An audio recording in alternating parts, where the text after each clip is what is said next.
नमस्कार बंधुरा আমার নতুন আরেকটা ভিডিওতে অনেক স্বাগত জানাচ্ছি। আশা করছি সবাই যে যেখান থেকে ভিডিওটা দেখছো খুব ভালো আছো আর আমরা খুব ভালোই আছি। আজকে কোনো ব্লগ ভিডিও আনিনি, আজকে যে ভিডিওটা তোমাদের সাথে শেয়ার করব সেটা আমার অনেক দিনের ইচ্ছা ছিল, ফাইনালি সেটা আমি শেয়ার করতেই চলে এসেছি। তোমরা তো আমার আগের একটা ভিডিওতে দেখেছো যে আমি নন্দিকেশ্বরীতলা গিয়েছিলাম, তো সেখানে মন্দিরটা খুলতে অনেকটা দেরি হওয়ার জন্য আমি মন্দিরে কিছুটা ভিডিও করে এনেছিলাম, নন্দিকেশ্বরীতলাটা তোমাদের সাথে এক্সপ্লোর করব বলে। তো সেই ভিডিওটা আজকে তোমাদের দেখাবো। তো যদি ভিডিওটা ভালো লাগে লাইক কমেন্ট শেয়ার করে দিও, আর অবশ্যই ভিডিওটা দেখার পরে একটা লাইক করে দিও। তো চলো ভিডিওটা শুরু করি, ভিডিওটা তোমাদের দেখাই, আর তোমরা কমেন্ট বক্সে গিয়ে কমেন্ট করে জানিও ভিডিওটা তোমাদের কেমন লাগলো। নন্দিকেশ্বরীতলা ৫১ সতীপীঠের মধ্যে অন্যতম এই সতীপীঠটি হল বীরভূমের সাঁইথিয়া শহরের প্রাণকেন্দ্র। সারা বীরভূমে যে ৫টি সতীপীঠ আছে তার মধ্যে নন্দিকেশ্বরীতলা অন্যতম সতীপীঠ। বলা হয় এই স্থানে দেবীর কণ্ঠের হার পড়েছিল। তাহলে চলো আজ তোমাদের সকলকে সঙ্গে নিয়ে ঘুরে আসি মা নন্দিকেশ্বরীর এই মন্দিরটি। মন্দির ঢোকার ঠিক ডান দিকেই এরকম একটি জগন্নাথ মন্দির আছে। সম্ভবত ১৯৮০ খ্রিস্টাব্দে এই জগন্নাথ মন্দিরটি নির্মিত হয়েছিল। এর মধ্যে যে জগন্নাথ, বলরাম এবং সুভদ্রার কাঠের মূর্তি আছে সেটা পুরী থেকে আনানো। এই জগন্নাথ মন্দিরটি এখানে শাক্ত এবং বৈষ্ণব ধর্মের মিল প্রদর্শন করছে। মা এখানে শিলারূপে পূজিত, যদিও পাথরটি কালো, কিন্তু তেল আর সিঁদুরে এই পাথরটি লাল হয়ে উঠেছে। এখন যে জায়গাটা তোমরা দেখছো এটাই মায়ের মূল মন্দির। অতি প্রাচীন এক বটগাছের নিচে মায়ের এই আদি মন্দিরটি স্থাপনা করা হয়েছিল। সাধক বামাখ্যাপা প্রথম এই মন্দিরে পুজো করেছিলেন, তারপর থেকেই এই মন্দিরে পুজোর প্রচলন হয়। এই মন্দিরের চত্বরে এরকম অনেক ঘণ্টা বাঁধা আছে। বিভিন্ন মানুষের মনস্কামনা পূরণের পর তারা এই ঘণ্টাগুলি দিয়ে গিয়েছিলেন।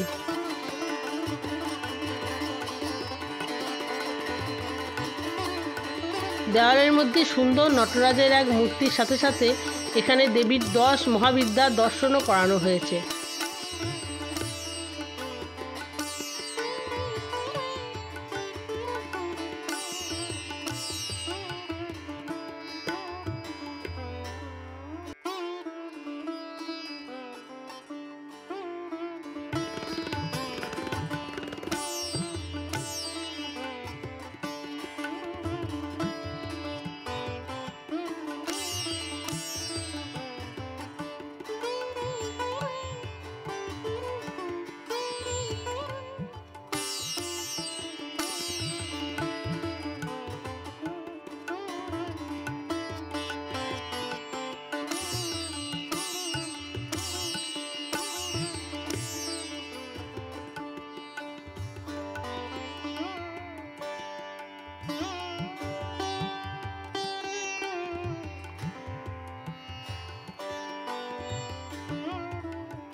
মন্দিরের বাইরেও এরকম সুন্দর করে ঘণ্টা বেঁধে রাখা আছে। দেখো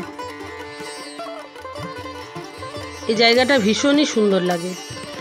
পুরো মন্দির চত্বরটা খুবই পরিষ্কার পরিচ্ছন্ন।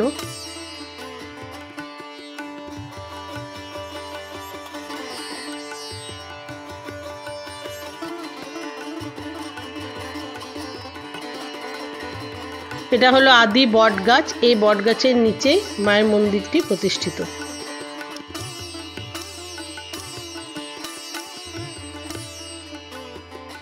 এখানে ভৈরব নন্দিকেশ্বরীর মূর্তিও আছে।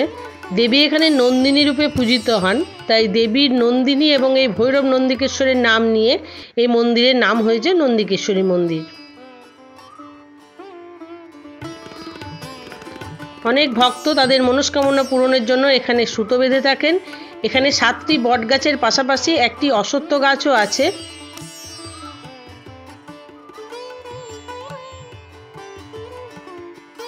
কৃষ্ণতলায় পৌঁছে গিয়েছি, আর এখন আছি যেটা মানে নাট মন্দির। সেই নাট মন্দিরের সামনে দেখো, নাট মন্দিরটা এরকম। এর আগেও আমি একবার দেখিয়েছিলাম। এই যে এটা নাট মন্দির, আর এটা হচ্ছে আদি বৃক্ষ। ওই বৃক্ষের গোড়াতেই মা আছেন। তাহলে তোমাদের আরেকটু ঘুরিয়ে দেখায়। এখানে মন্দিরের সেবা সমিতির বিভিন্ন সদস্যগণ এবং এই মন্দির পুনঃপ্রতিষ্ঠার বিভিন্ন সদস্যগণের নাম উল্লেখ করা আছে।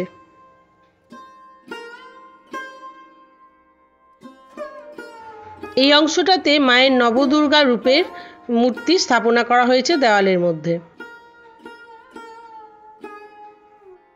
অতি প্রাচীনকালে এই সাঁইথিয়া শহরের নাম ছিল নন্দীপুর, এবং তখন এখানকার জমিদাররা স্বপ্নাদেশ পেয়ে এই মন্দিরের প্রতিষ্ঠা করেন। 1913 খ্রিস্টাব্দে নির্মিত এই মন্দিরে এখনও অবধি মায়ের ভোগের ব্যবস্থা আছে। প্রত্যেক দিন এখানে মাকে মাছের ভোগ দেওয়া হয়। বাইরে থেকে যদি কোনো যাত্রী এখানে ভোগ নিতে চান তাহলে অবশ্যই আগে তার মূল্য দিয়ে টোকেন নিয়ে তারপরে ভোগ পেতে পারবেন।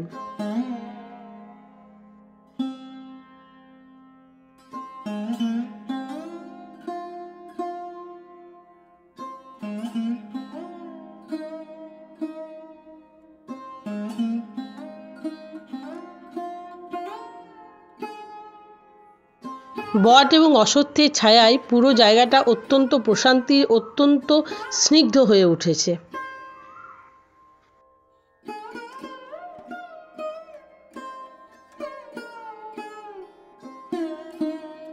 এই মন্দির চত্বরের ভিতরটা খুবই পরিষ্কার পরিচ্ছন্ন, এবং প্রত্যেকটা গাছের গোড়া দেখো এভাবে বাঁধিয়ে রাখা আছে। যদি 2-1 দিনের ছুটিতে কোথাও থেকে একটু ঘুরে আসতে চাও তাহলে অবশ্যই বীরভূমের সাঁইথিয়া শহরের এই মন্দিরটি তোমরা ঘুরে যেতে পারো। এখানে ভোগের ব্যবস্থার সাথে সাথেও থাকারও সুব্যবস্থা আছে। দূর দূরান্ত থেকে যদি কোনো মানুষ, কোনো যাত্রী এখানে আসে তাহলে তারা এখানে থাকতেও পারবে।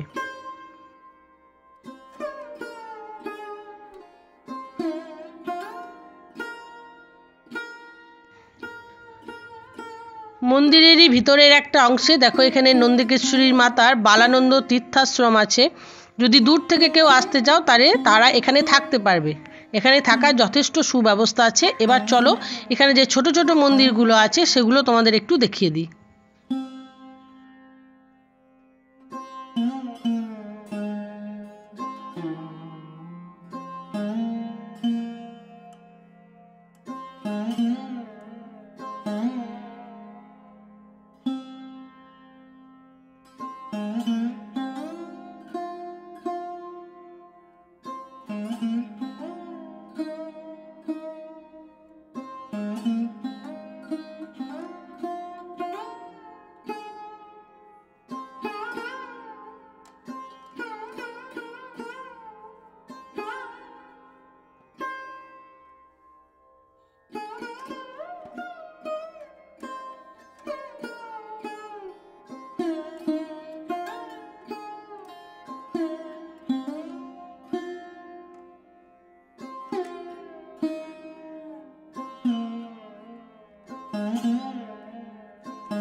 এখানে খুব সুন্দর সিদ্ধিদাতা গণেশেরও একটা মন্দির আছে।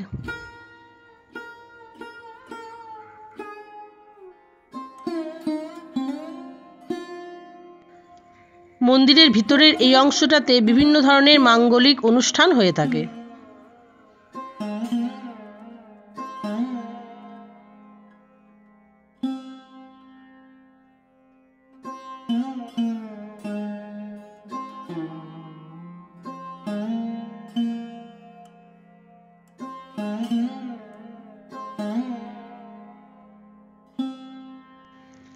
এখানে দেখো নিজেদের মনস্কামনা পূরণের আশায় কত ভক্ত সুতো বেঁধেছে।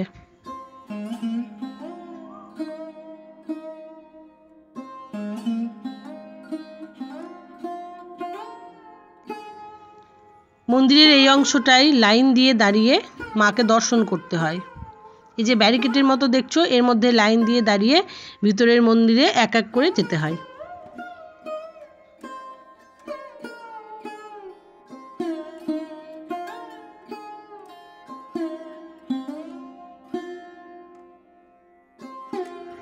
এখানে বেশ অনেকটা বড় একটা নাট মন্দিরও রয়েছে। তাছাড়াও এখানে পানীয় জলের সুব্যবস্থা এবং সুলভ শৌচালয়ও আছে।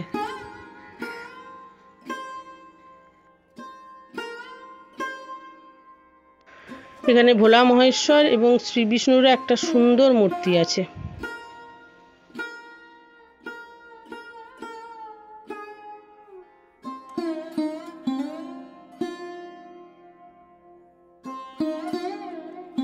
সাঁইথিয়া স্টেশনের ঠিক পাশেই অবস্থিত এই মন্দিরে সমস্ত রকম যাতায়াতের সুব্যবস্থা আছে। শহরের ঠিক মাঝখানে অবস্থিত এই মন্দিরটি প্রত্যেক দর্শনার্থীর কাছে এক সুন্দর দর্শনীয় স্থান। 51 সতীপীঠের অন্যতম এই সতীপীঠ সম্বন্ধে কিছু তথ্য আজকে তুলে ধরলাম তোমাদের সামনে। যদি ভিডিওটা ভালো লাগে অবশ্যই লাইক, কমেন্ট, শেয়ার করে সাবস্ক্রাইব করে দিও। দেখা হবে আবার নতুন একটা ভিডিওতে খুব তাড়াতাড়ি।